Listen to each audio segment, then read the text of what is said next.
¿Cuál es la esencia de la curación psicológica? ¿Cuál es el elemento que nos permite trascender las viejas pautas autodestructivas y orientarnos en una nueva dirección? Para responder a esta pregunta deberemos comprender antes el malestar y el sufrimiento básico que se halla en la raíz de todos los problemas psicológicos, la incesante lucha que continuamente mantenemos con nuestra experiencia y las dificultades que tenemos para permitirle ser tal cual es. ¿Por qué nos incomodamos tanto con nuestra experiencia? ¿Por qué nos resulta tan difícil admitir que nuestra experiencia sea tal cual es? ¿De dónde proviene la inquietud que nos generan nuestros sentimientos y estados mentales? Continuamente estamos juzgando, rechazando y eludiendo aquellos aspectos de nuestra experiencia que más incomodidad, sufrimiento y ansiedad nos provocan, embarcándonos en una lucha interna que nos escinde interiormente y nos aleja de la totalidad. Esto es algo que aprendimos en nuestra más temprana infancia, cuando nuestro sistema nervioso se veía desbordado por sentimientos que no podíamos gestionar y mucho menos todavía comprender. Así fue como aprendimos a cerrarnos y a contraer nuestro cuerpo y nuestra mente, fundiendo, por así decir, los fusibles para que nuestros circuitos internos no sufrieran un mayor daño cada vez que nos veíamos desbordados por experiencias demasiado intensas, y los adultos de nuestro entorno no supieron ayudarnos. Así fue como aprendimos a protegernos y a separarnos simultáneamente de nuestro enojo, de nuestra necesidad de afecto, de nuestra ternura, de nuestros deseos y de nuestra sexualidad. Y así fue también como aprendimos a emitir todo tipo de juicios negativos sobre las facetas que más sufrimiento nos causaban y al mismo tiempo a retirar nuestra conciencia de ellos. Por ejemplo, cuando nuestra necesidad de amor se veía frustrada, era demasiado doloroso experimentar esa necesidad. Así fue como aprendimos a cerrar nuestra conciencia para alejarnos de esa necesidad y del sufrimiento asociado que la acompañaba. Es por ello que seguimos contrayéndonos cada vez que nos sentimos desbordados por la necesidad de amor y somos incapaces de funcionar en aquellas regiones de nuestra vida que evocan sentimientos que nunca hemos aprendido a aceptar. Y esta huida del sufrimiento primordial origina un nivel secundario de sufrimiento que restringe nuestra conciencia y nos sume en la contracción. Llega un momento en el que todas estas contracciones se articulan en un estilo global de evitación y rechazo que nos lleva a desarrollar una identidad o una visión de nosotros mismos basada en el rechazo de los aspectos dolorosos de nuestra experiencia. Si, por ejemplo, no podemos hacer frente al enfado, tratamos de convertirnos en una buena persona, pero esa identidad siempre es parcial y limitada, y jamás recoge la totalidad de nuestra experiencia, la totalidad de lo que somos. Se trata de una identidad basada en la identificación con los aspectos de nuestra experiencia que más nos gustan, y en el rechazo de aquellos otros que nos desagradan. Y puesto que se trata de una identidad ajena a lo que realmente somos, requiere un continuo esfuerzo para protegerla de los ataques de una realidad que amenaza con socavarla. Es como si continuamente nos viéramos obligados a apuntalar un frágil dique para no vernos desbordados por las olas del océano, y siguiendo con esta metáfora, es como el océano, siempre dispuesto a romper nuestra visión limitada de nosotros mismos, que obstaculiza su libertad de movimientos. Y esta necesidad incesante de controlar la experiencia para alejarnos de todo aquello que ponga en peligro nuestra identidad genera un tercer nivel de sufrimiento, un estado continuo de tensión y ansiedad. Así pues, el sufrimiento psicológico está fundamentalmente compuesto de 3 estratos diferentes. el sufrimiento básico de los sentimientos que amenazan con desbordarnos, la contracción corporal y mental para evitar sentir ese dolor, y el esfuerzo continuo por mantener y proteger una identidad basada en la evitación y el rechazo. Una de las formas en que tratamos de mantener nuestra identidad consiste en el desarrollo de un complejo conjunto de racionalizaciones, narraciones sobre lo que somos y sobre lo que es la realidad que nos sirven para justificar la evitación y el rechazo. Estas narraciones, que no tienen por qué ser conscientes y que a menudo son como los sueños, están compuestas de imágenes y expectativas subconscientes. Son como interpretaciones mentales de nuestra experiencia, un modo de organizar nuestras creencias en una visión global de la realidad. Y resulta que estas historias acaban convirtiéndose en una suerte de profecías autocumplidas. Una historia crea una realidad que a su vez refuerza la historia, ocasionando así un círculo vicioso que nos encierra cada vez más en un falso yo y en una visión distorsionada de la realidad. Pero, ¿por qué malgastamos tanta energía en mantener un falso yo que nos aleja de la totalidad de nuestro ser?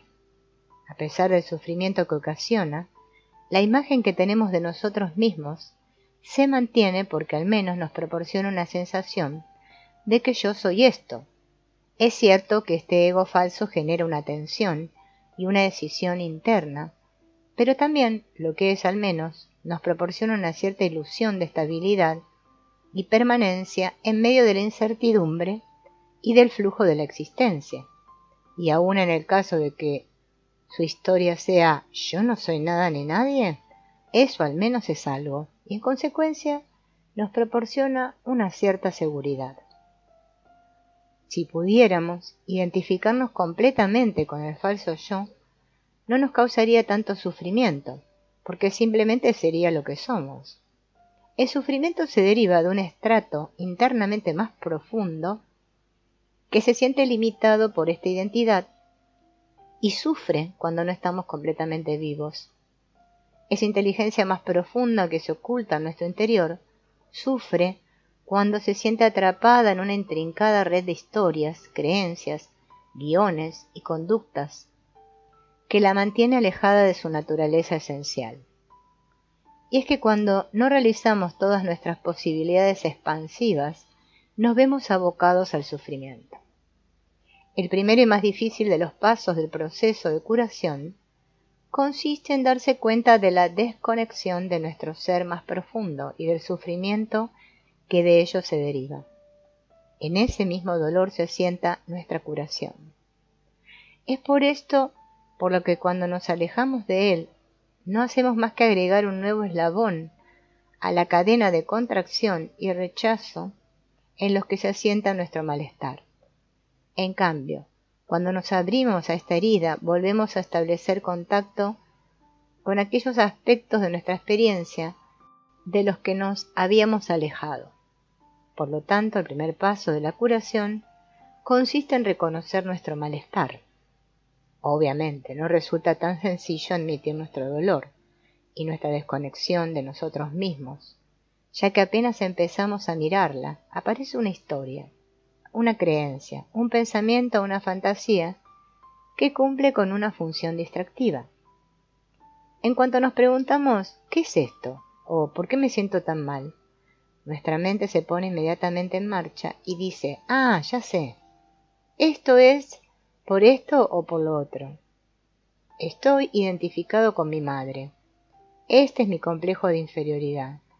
No es nada importante, nada que merezca mi atención. Todo el mundo tiene problemas. Sin embargo, todas estas historias constituyen un obstáculo para la curación, porque nos mantienen atrapados en la contracción y el rechazo y lejos, en consecuencia, de nuestra propia existencia y experiencia. Este es el motivo por el cual es importante discriminar claramente entre nuestras historias y nuestra experiencia. Cuando, por ejemplo, se le pregunta a alguien ¿cómo te sientes? Y la persona responde me siento estúpido, le tenemos que hacer entender a esa persona que eso no es un sentimiento, que él no se siente estúpido. Esa no es más que una historia que él se está contando sobre sí mismo. ¿Pero qué es realmente lo que siente? Y tal vez la persona responda, bueno, la verdad es que cuando trato de hablar con mi mente, me siento inseguro y asustado. Ese sí que es un sentimiento. No debemos olvidar que el malestar psicológico se deriva de una visión fija y limitada de nuestra experiencia, y que en consecuencia el simple hecho de asumir un punto de vista diferente no alienta la verdadera curación. Tal vez se trate de un punto de vista más adecuado, de un buen punto de un punto de vista maravilloso, o del mejor de los puntos de vista, pero si solo es otro conjunto de creencias y de actitudes, jamás será curativo, porque no dejará de ser otro marco de referencia que no puede dar cuentas de todas las dimensiones de la experiencia.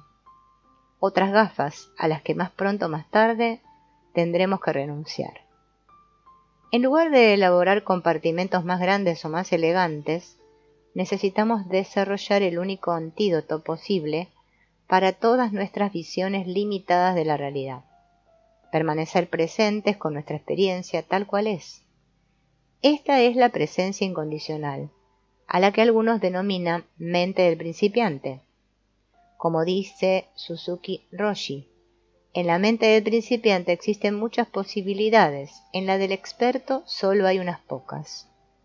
Todos nosotros somos expertos en nosotros mismos y en ese sentido hemos perdido la capacidad de estar presentes con nuestra experiencia de un modo fresco y abierto.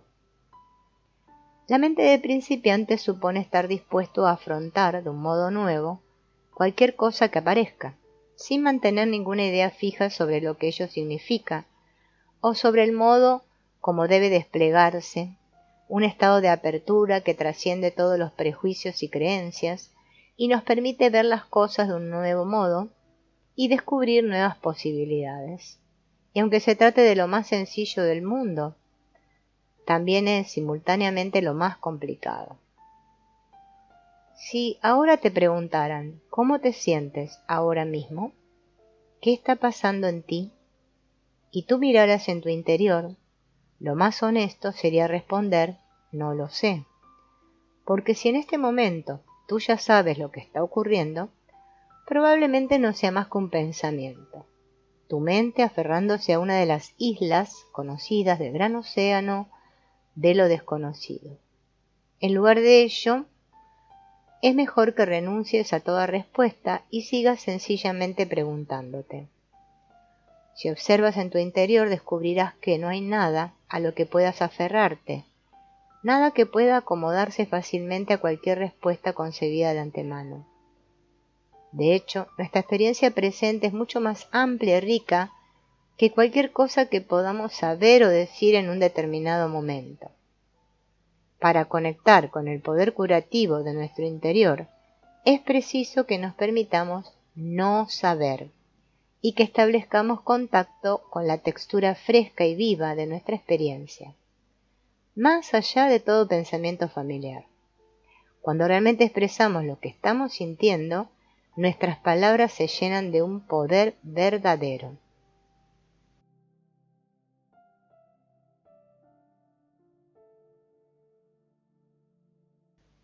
¿De qué manera podemos permanecer presentes con nuestra experiencia? Aunque habitualmente no nos demos cuenta de ello, la presencia más profunda se halla presente siempre en el fondo de nuestro ser. Lo que normalmente advertimos son las islas que hay en la corriente de la conciencia, nuestros pensamientos, los lugares en los que va aterrizando nuestra mente. Solo nos damos cuenta de los lugares en los que nuestra mente aterriza y no advertimos el espacio que conduce de uno a otro, que dicho sea de paso, nuestra mente atraviesa volando como si fuera un pájaro. Aunque siempre esté presente, no solemos percibir el espacio que existe entre un pensamiento y otro. Tal vez, si uno habla muy despacio, el otro puede comenzar a darse cuenta del espacio existente entre las palabras. ¿Qué es lo que ocurre en esos huecos? Normalmente no nos damos cuenta de ello porque estamos demasiado ocupados relacionando nuestro pensamiento con nuestra identidad egoica. Y es que el ego se asusta ante esos huecos, porque representan una pérdida de control. Pero lo cierto es que esos huecos representan los puntos de la entrada en la conciencia serena, y no conceptual que siempre está presente. Cuando nos asentamos en ella, se convierte en la presencia incondicional, que consiste simplemente en permanecer abierto y desinteresado a todo lo que es sin tener que cumplir ninguna agenda. Así pues, cuando nos relacionamos con nuestra experiencia, de un modo amable, no reactivo y permisivo, nos abrimos al abrazo de nuestra naturaleza incondicionada superior. Y es precisamente ahí donde se pone de manifiesto nuestra salud básica como un loto que emerge del estiércol de la neurosis y de la confusión, donde realmente puede tener lugar la curación de nuestro yo condicionado. De hecho, es imposible fabricar la presencia incondicional porque siempre está ahí, como el sol, detrás de las nubes, de nuestra ocupada mente. Este es precisamente el gran descubrimiento realizado hace ya miles de años por las grandes tradiciones meditativas. La conciencia pura es el conocimiento directo, no creado, claro y fluido como el agua. Aunque nadamos en el océano de la conciencia pura, nuestra mente está continuamente ocupada saltando de isla en isla, de pensamiento en pensamiento, sin descansar nunca en su fundamento. Sin importar cuán ocupada se halle nuestra mente, nuestra conciencia incondicionada siempre opera silenciosamente en el trasfondo. Esto es algo a lo que todo el mundo tiene acceso.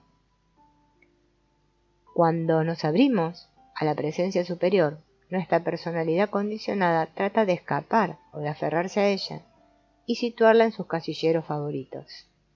Aunque, por ejemplo, podamos abrirnos de un modo nuevo a alguien a quien amemos, esto también puede dar miedo, de modo que nos cerramos rápidamente. En un determinado momento podemos estar escuchando muy atentamente una pieza musical y al instante ya nos hemos distraído. Tampoco se trata de que no nos cerremos, ya que todo lo que podemos hacer es darnos cuenta una y otra vez del modo como nos afecta. El único modo de despertar de nuestra distracción consiste en cobrar conciencia de nuestra falta de conciencia y permanecer presentes con nuestra falta de presencia. Entonces es cuando descubrimos que si dejamos de aferrarnos a nuestra identidad familiar, no pasa nada especialmente negativo. Nos damos cuenta de que el sufrimiento y el miedo solo se consolidan y nos atrapan cuando nos contraemos ante ellos. Entonces vemos que ningún estado mental tiene ninguna finalidad y que solo se estanca y consolida cuando constituimos historias en torno a su significado. Entonces aprendemos a confiar en lo desconocido como una guía viva y fresca del momento presente. La presencia incondicional promueve la curación, permitiéndonos ver el modo en que estamos contraídos y sentir su impacto en nuestro cuerpo y en nuestra relación con el mundo. No basta simplemente con ver, ni tampoco con sentir, sino que debemos ver y sentir. Es evidente que ver, sentir y penetrar con la conciencia en una pauta en la que estamos atrapados puede requerir meses o incluso años de trabajo. Pero cuando esa pauta se debilita y se hace más transparente, aparecen huecos, puertas que nos permiten conectar con los recursos más profundos que la pauta que había estado bloqueando. Por ejemplo, cuando alejamos el miedo de nuestra conciencia, lo estancamos en nuestro cuerpo y solo se manifiesta como una ansiedad, una tensión, una preocupación o una inseguridad profunda.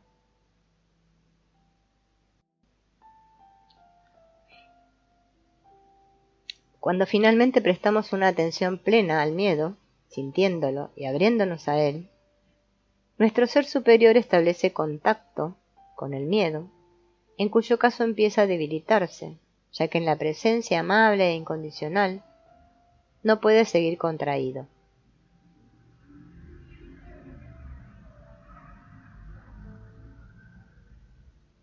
Y cuando el miedo comienza a debilitarse, podemos acceder a la compasión, el verdadero antídoto del miedo. Obviamente, cuanto más profundas y antiguas sean las pautas con las que nos encontremos, más veces deberemos trabajar con ellas antes de que puedan relajarse y transformarse. Cuando un niño sufre, lo que necesita no son tanto palabras de consuelo o tiritas como esta clase de presencia. El niño debe saber realmente que estamos acompañándolo. Y esto es también lo que necesitan las heridas más profundas, que permanezcamos con ellas. En modo alguno sirve decir, las cosas van cada día un poco mejor. La presencia plena de nuestro ser es curativa en y por sí misma. Tratar de corregir un problema sin estar completamente presente es como utilizar la medicación para crear un estado de salud, porque si bien es cierto que los fármacos pueden aliviar los síntomas, la mera liberación de los síntomas no produce la salud. Lo que mantiene sano al organismo es el sistema inmunológico y los recursos vitales del cuerpo. Si estos no se activan, poco importa el alivio de los síntomas. Es por eso por lo que si bien ciertas tecnologías terapéuticas pueden aliviar los síntomas, no alientan, sin embargo, la auténtica curación. Los apaños no promueven la auténtica curación, porque nos mantienen atrapados en la misma actitud mental fija de querer que nuestra experiencia sea distinta a lo que es originalmente y justamente el origen de lo que creó el problema. Nuestros recursos curativos naturales solo se movilizan cuando vemos y sentimos la verdad, el sufrimiento que nos causamos a nosotros mismos y a los demás, rechazando nuestra experiencia y desconectándonos así de nuestra capacidad de permanecer completamente presentes. Cuando reconocemos esto, el malestar empieza a convertirse en sufrimiento consciente y cuando tal cosa ocurre empieza a despertar nuestro deseo y nuestra voluntad de vivir de un modo nuevo. Cuando las viejas estructuras se desploman y no tenemos nada con qué reemplazarlas, nuestra sensibilidad se exacerba, poniendo de relieve una fragilidad y una ternura que hasta entonces habíamos tratado de encubrir y de ocultar. La práctica de la meditación permite familiarizarse con el hecho de que cuando se desvanecen los puntales que sustentan nuestra identidad, se pone de manifiesto nuestra vulnerabilidad esencial. Desde la perspectiva existencial, el sentimiento que acompaña los momentos de colapso es la llamada angustia existencial, o en palabras de Kierkegaard,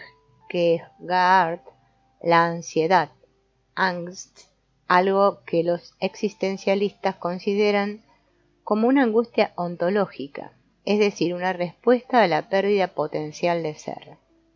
Cuando cobramos conciencia de que nuestros proyectos finitos carecen de fundamento real, comenzamos a dudar de nuestra sensación de identidad y experimentamos una ansiedad que se encuentra estrechamente ligada a la naturaleza de la existencia humana.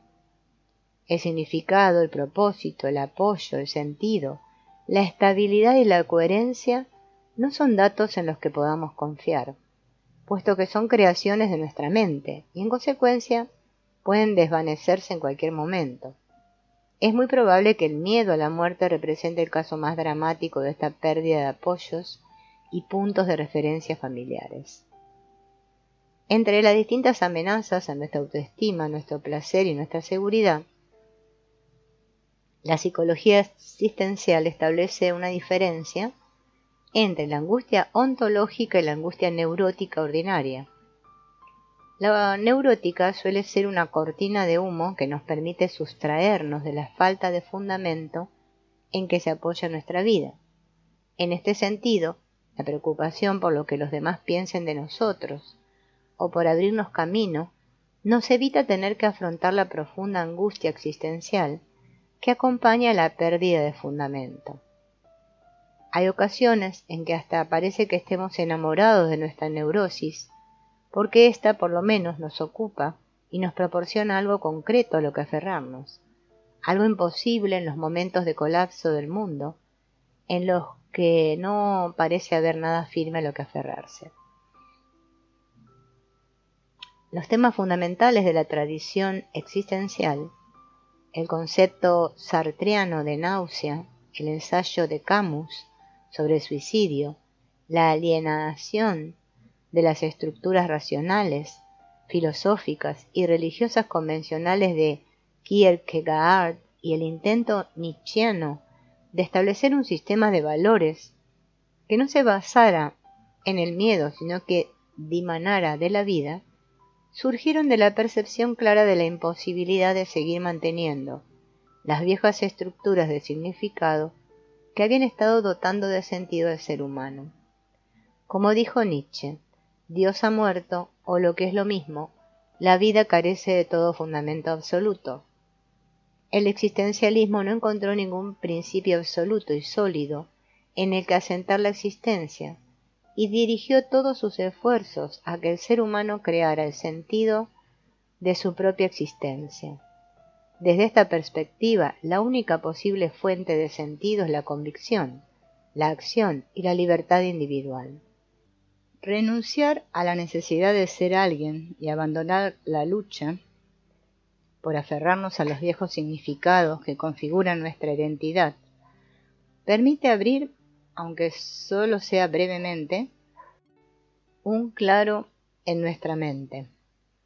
Y todo ello a su vez pone de relieve la inteligencia y un bienestar básico que la tradición budista conoce como naturaleza búdica, la claridad, transparencia y cordialidad básica intrínsecas a la conciencia humana.